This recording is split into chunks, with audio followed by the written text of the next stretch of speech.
আসসালামু আলাইকুম গাইস, আশা করি আপনারা সকলেই অনেক ভালো আছেন। আজকে আপনাদের সামনে একটি গুরুত্বপূর্ণ ভিডিও নিয়ে চলে আসলাম। আজকে কথা বলবো ভুট্টা ফার্মেন্টেশন নিয়ে। আমি এখানে ভুট্টা ফার্মেন্টেশন তৈরি করতেছি।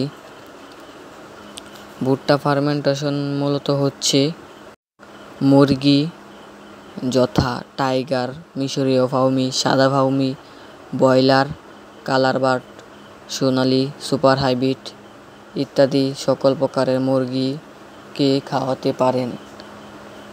হাঁস, যে কোনো হাঁসকে এই ভুট্টা ফার্মেন্টেশন খাওয়াতে পারবেন এবং কোয়েল পাখিকেও খাওয়াতে পারবেন, কবুতরকেও খাওয়াতে পারবেন।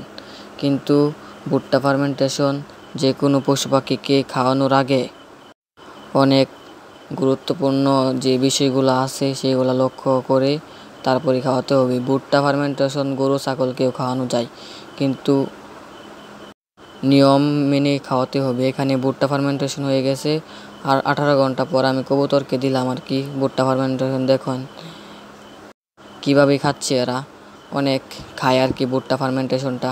কবুতরকে, কোয়েল পাখিকেও দিচ্ছি আর কি। আর যে বিষয়টা আপনাদের সামনে বলবো, ভুট্টা ফার্মেন্টেশন অবশ্যই নিয়ম মতো খাওয়াবেন, না হলে সমস্যা হতে পারে। ধন্যবাদ সকলকে আমার এই সম্পূর্ণ ভিডিওটি দেখার জন্য। আরেকবার